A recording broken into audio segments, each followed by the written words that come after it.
الشيطان الرجيم بسم الله الرحمن الرحيم رب قد آتيتني من الملك وعلمتني من تأويل الأحاديث فاطر السماوات والأرض أنت ولي في الدنيا والآخرة توفني مسلما والحقني بالصالحين صدق الله العظيم.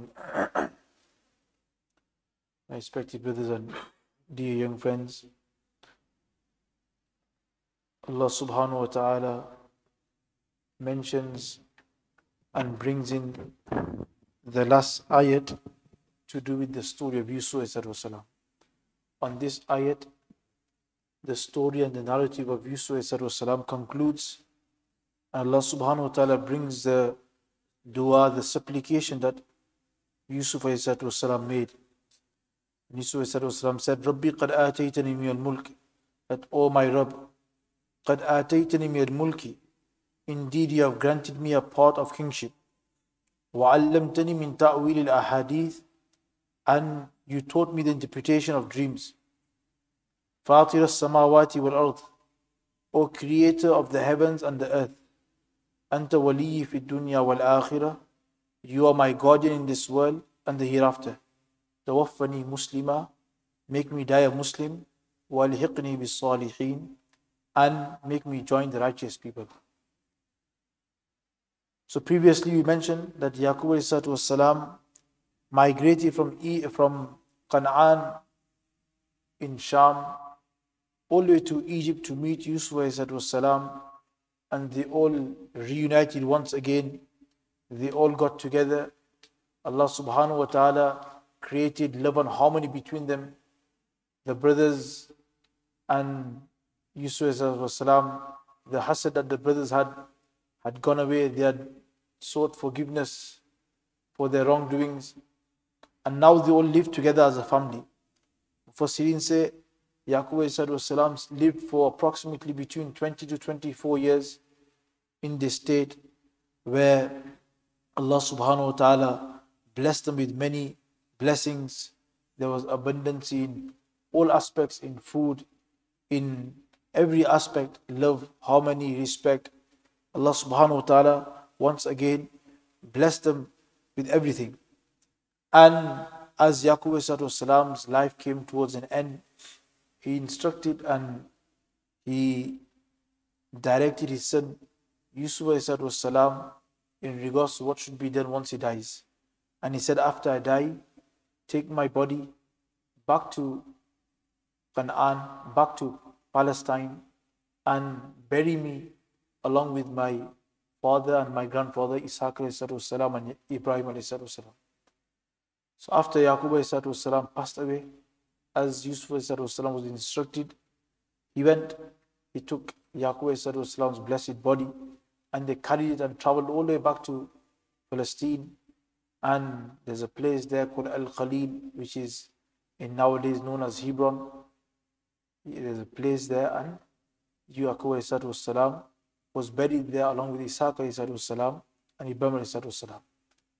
After this happened, Yusuf ﷺ returned again back to Egypt as he was Aziz Misr. And Mufassirin say that he carried on living for some more years. What happened in them years, Allah subhanahu wa ta'ala doesn't make mention. But Allah subhanahu wa ta'ala concludes with the story of Yusuf ﷺ, the supplication that he made. That, O Allah, you have blessed me. Rabbi qad ataytani min al-mulki wa 'allamtani min ta'wil al-ahadith. You have blessed me and you have granted me a part of kingship and taught me the interpretation of dreams. That, O Allah, you have blessed me with all types of blessings. The zahiri blessings, the apparent blessings, the worldly blessings, and you have also blessed me with the batini, the inner special blessings. And from amongst the outer zahiri blessings, you have given me kingship. You have made me a king. And out of all the different blessings that a person can have outwardly, whether it's good health, whether it's wealth, whether it's children, out of them, one of the greatest blessings is kingship, to become a king.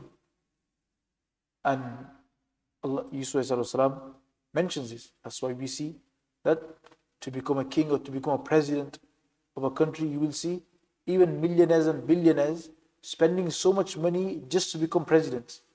Why?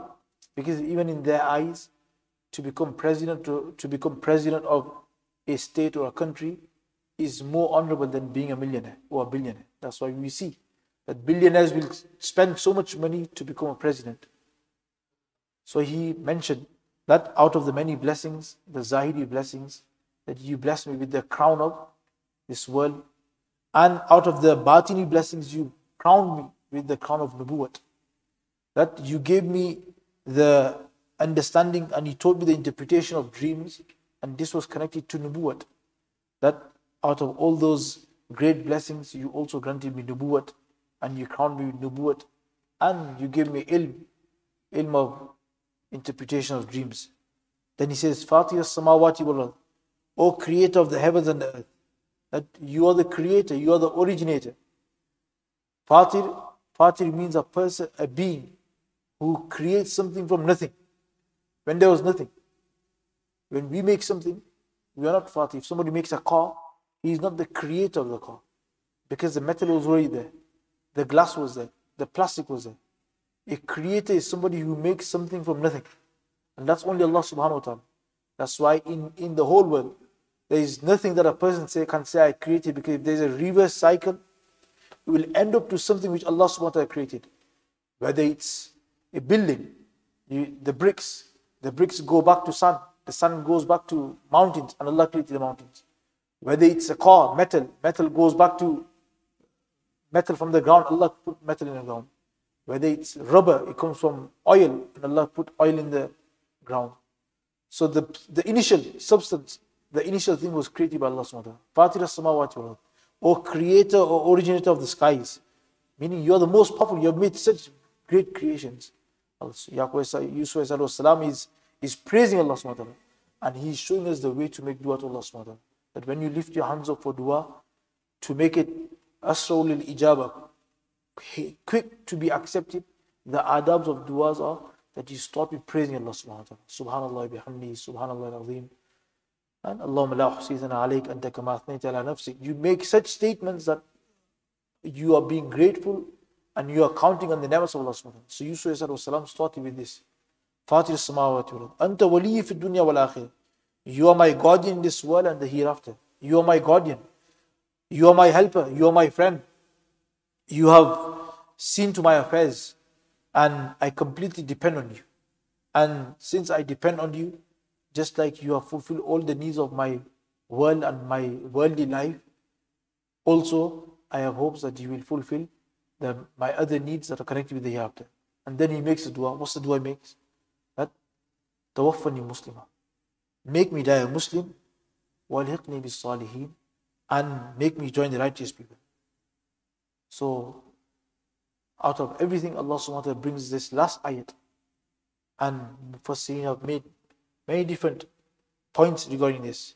And one point is that no matter what state, what elevated state, rank you reach in this world, Yusuf reached the highest ranks as a king of the biggest country at the time, Egypt, king of such a big country, at the same time Nabi, yet his eyesight was Allah subhanahu wa ta'ala, and on the ending, tawaffani muslima, that make me die as a Muslim. And a Nabi will always die as a Muslim, because a Nabi is ma'soom. And Nabi is ma'soom, that means he can never do sin. So neither does he do minor sins, neither does he do major sins. And kufr is the greatest of the major sins. So when a Nabi is protected, then how can he do kufr and not die in Islam? But yet, they were so humble. Allah subhanahu wa ta'ala is showing them how humble they were. This is the sifat of the believers, that the greater they get in terms of ranking, in terms of closeness to Allah, the more humble they become. Rasulullah used to supplicate after every namaz that Allahumma ya muqallib al-qulub, thabbit qalbi ala dinik. O Allah, the muqallib al-qulub, the being in whose hands the hearts are, the control of the hearts, thabbit qalbi ala dinik, make my heart firm, steadfast on your deen. So he used to make this daily after namaz. once Aisha radiallahu anha asked, Ya Rasulullah, you are Sayyidul Mursaleen, Khatamun Nabiyyin. Why do you have to make this dua? So Rasulullah said that the hearts of the believers are in the fingers of Allah subhanahu wa ta'ala, in between the fingers of Allah subhanahu wa ta'ala, meaning they are in Allah's control. And when He wants, He can turn them and He can switch them as He wants. If He becomes pleased with somebody, He can switch him and his Jannat is made. And if He becomes displeased with somebody, He can switch it and he can be doomed forever. That's what Rasulullah said, إِنَّمَا الْأَعْمَالُ بِالْخَوَاتِيمِ. That your amal, إِنَّمَا أَجْرُ الْأَعْمَالِ بِالْخَوَاتِيمِ. That the reward of your amal is depending on your khawatim, on your ending. If you lived a life filled with good, filled with blessings, filled with amal, but your ending was not an iman, is there any reward for you? Man amila saliyan min dhakarin aw untha wa huwa mu'min.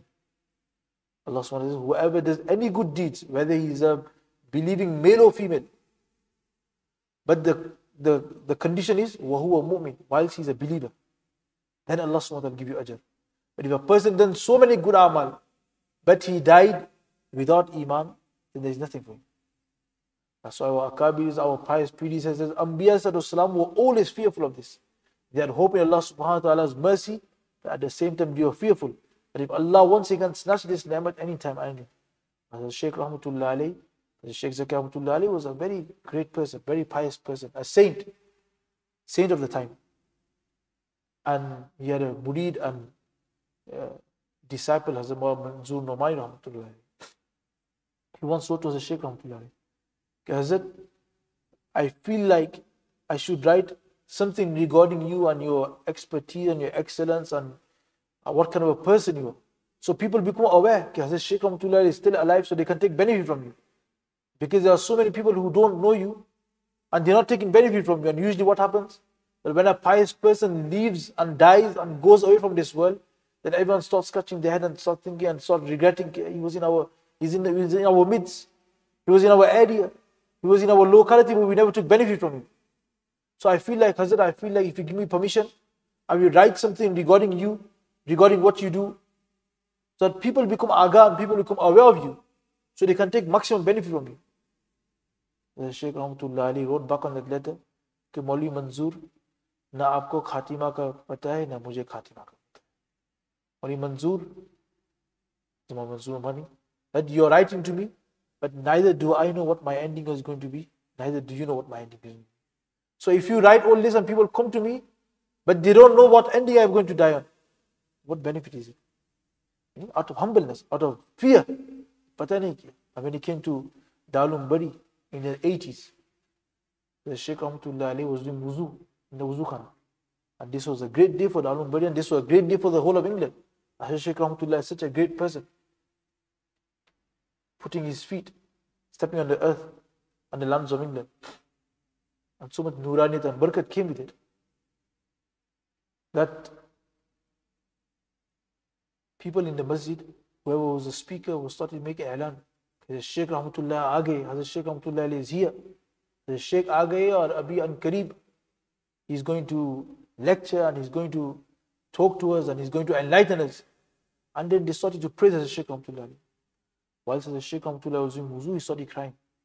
And he cried so much that he started sobbing. And in Urdu say hichkiya. He started, when you can't control your crying. And then he composed himself. And then he said, Mere pyaro, marne to do. Oh my beloved, at least let me die. Fir jitni tareef karna hai, tareef karna. At least let me die, because I don't know how I'm going to die.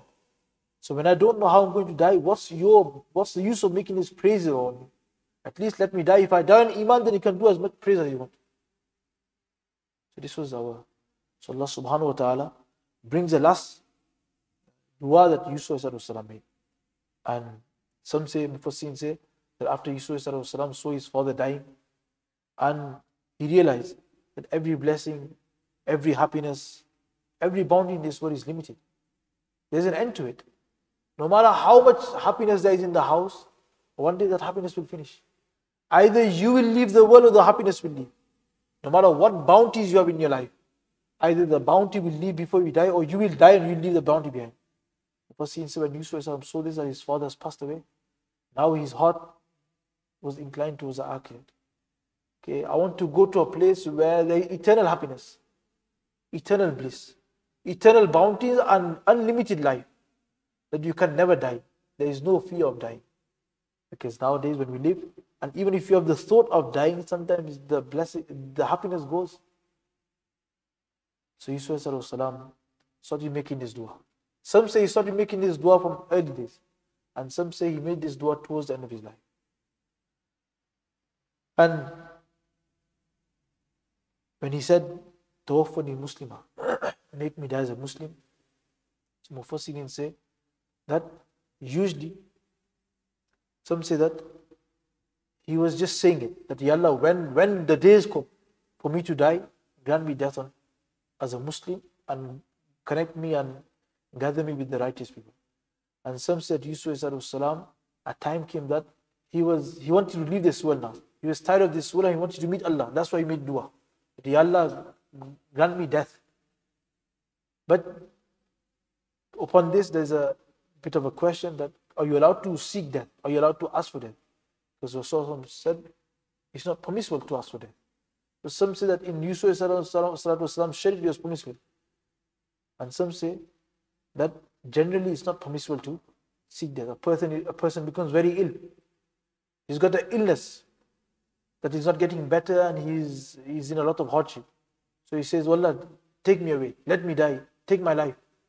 Or something happens, he falls into a trial, his children have become disobedient. So he says, rather I die, I don't want to see their faces. Or something happens in life and he was entertaining thoughts of suicide. This is bilkul not permissible. So ulama said generally it's not permissible to ask for death or seek death. In fact, if you are under a trial or you fall in a calamity, then Rasulullah taught us a dua. That you should make a dua, Allahumma ahyini ma kanat al-hayatu khayli wa amitni ma kanat al-mautu khayli. That Allah grant me a life until life is good for me. And Allah grant me death when death becomes good for me. That Allah, I'm not complaining, but when you see that my life is good for me to stay alive, keep me alive. And when you see that now it's not good, then take me away. You can make this dua, but you can't say, Allah, take my life. I don't want to live in this world. I am fed up of this world. I want to die. You can't say. But ulama say that generally for two reasons, generally you can't, but for two reasons it's permissible. Number one, when you see that your life, your deen is in danger, not your life, your deen is in danger. You see that for me to safeguard my deen is going to become very difficult. At that time, for the sake of your deen, it is permissible to ask for death. Ya Allah, take me. Ya Allah, I don't want to live in this world, take me now. Because your deen is at risk. There are such trials around you that they just want you to renounce your deen. They want you to go away from your deen. Like the magicians in Musa salam's time, when they were before the Fir'aun and they accepted Islam, then Fir'aun straight away, he said, I am going to put you through trials. So straight away they said, Tawaffani Muslim. Allah, take us away as Muslims. Because he's going to put us in trials and he's going to put our deen in danger. So to safeguard our deen, Ya Allah, take us away. Similarly, Maryam, when she gave birth to Isa and she was going back, and she said, only if I died before this. Because she knew that when I go back, then people are going to slander me. And they're going to think that how come she's given birth without a child and this is going to affect my deen. It's going to put my deen in danger. So in this circumstance, where your deen is in danger, you can ask for death. And ulama says second circumstance is when you have sincere eagerness to meet Allah subhanahu wa ta'ala. The love of Allah has engrossed and covered your heart in such a way that you just want to turn away from this world. You don't want to stay in this world anymore. You want to go in akhir. You want to go and meet Allah subhanahu wa ta'ala. Then in this case, you can ask for death. And ulama say Yusuf was seeking death for the second reason.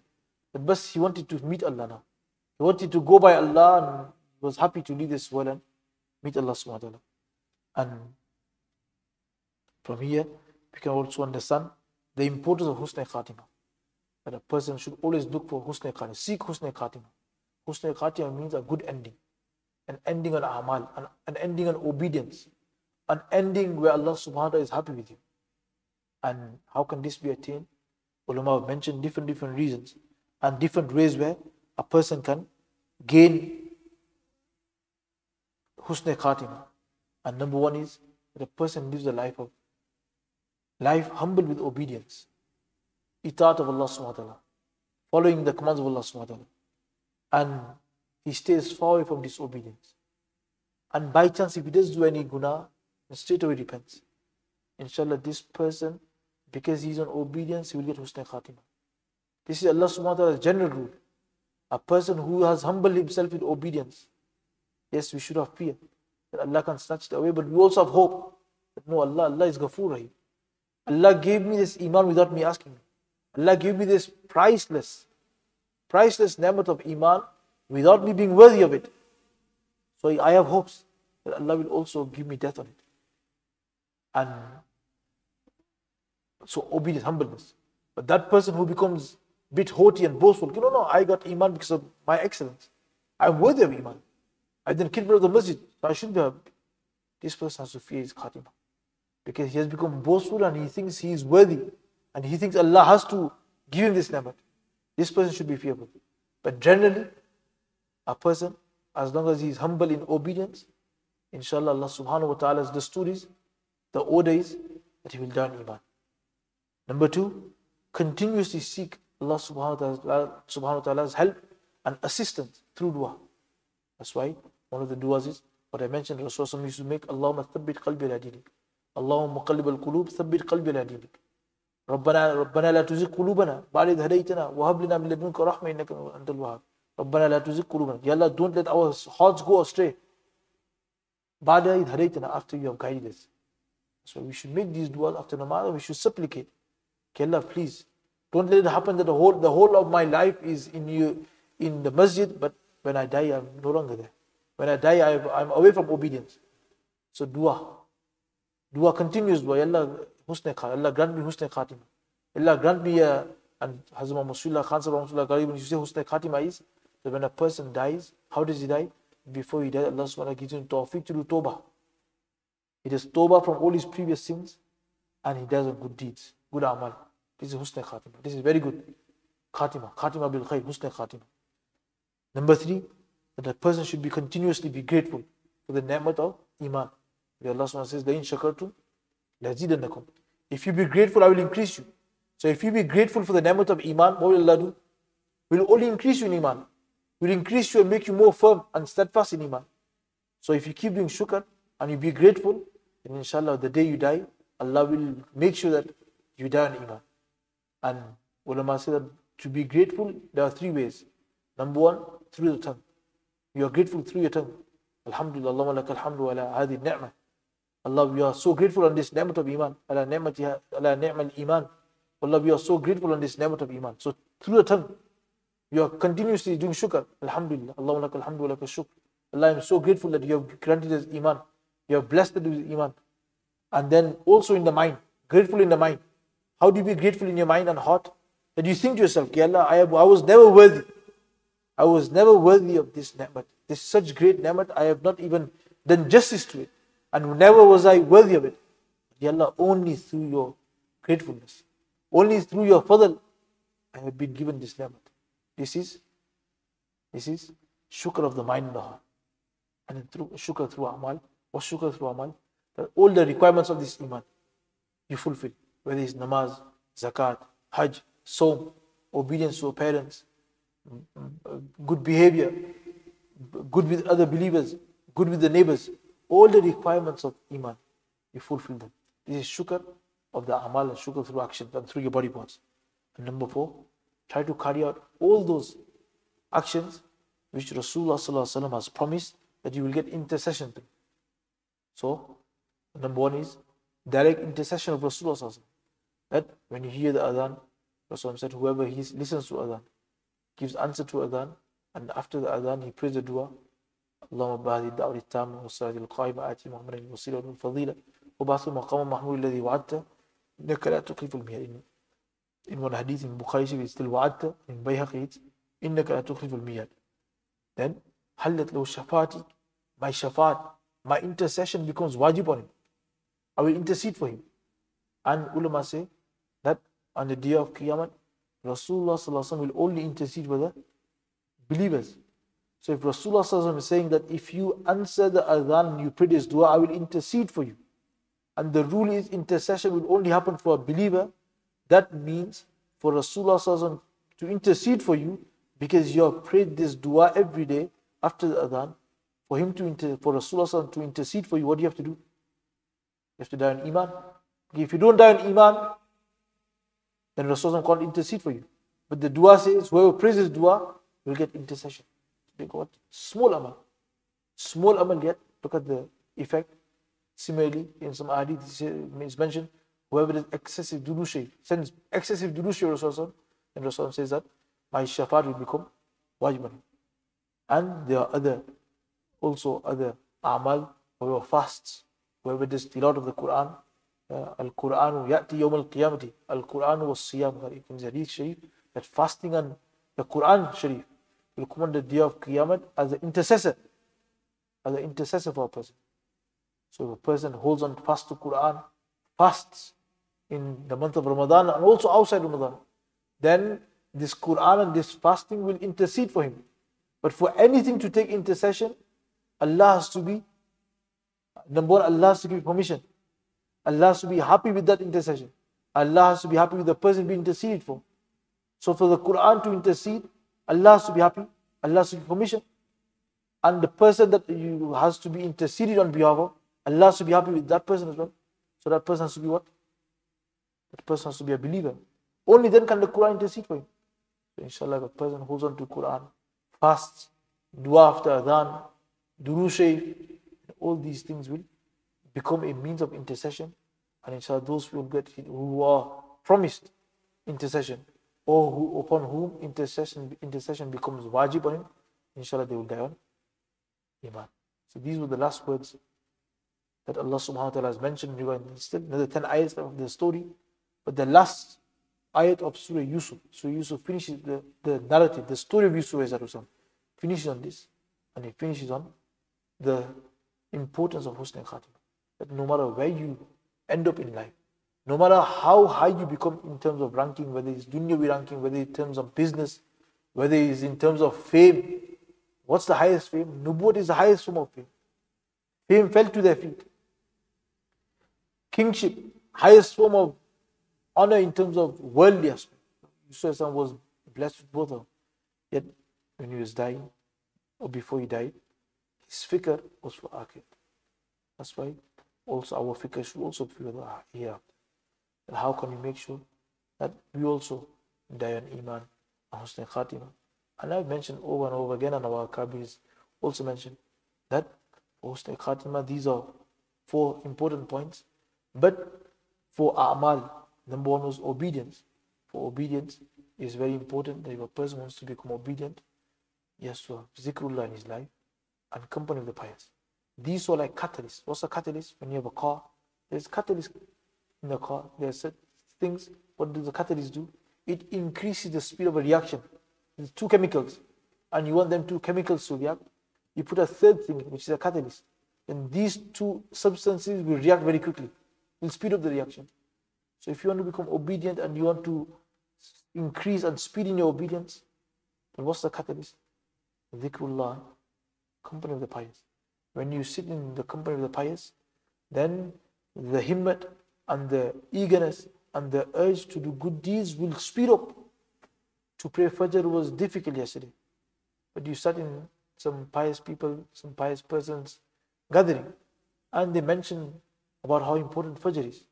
That if you pray at home, you get 1 reward, and if you pray in the masjid, you get 27 rewards. You pray in Jamaat, you get 27 rewards. And right now, in our mentality, we think 1 reward as £1. So we don't think much. But nobody knows the reward of namaz. On the day of Qiyamah, how much will Allah give on 1 reward? Will it be 1 reward? Will that 1 be counted as 100, 1 million pounds? Because in pounds, it is giving, so it's easier for us to understand. If 1 reward was equivalent to £1, then you will get £1, the other person will get 27 pounds. But if 1 reward was equivalent to £100, then you will get £100, the other person will get 2,700 pounds. But nobody knows. When Allah comes to give, nobody knows how much He gives. He gives bayhisab. So if it was 1 million, then you will only get 1 million, they will get 27 million. And for every namaz, imagine on the day of Qiyamah, how much regret you will get. Okay, I've missed out on so many regrets. I missed out on so many rewards. So when you sit in the company of the pious, you get urged and you get the eagerness. Okay, now I need to change my life. Ab to kuch karna hai. I need to make my life in the better. For X amount of years, I've been praying Fajr at home. Up to it's time that I look into my life and I start coming to a masjid. So when you sit in the majalis, number one, you get eagerness to obedience, and it speeds up. And number two, zikrullah. Zikrullah is, in fact, number one. That zikrullah creates the consciousness of Allah. When a person has consciousness of Allah, then to disobey Allah becomes difficult. When a person knows that the CCTV cameras here, to steal and to robbery becomes difficult.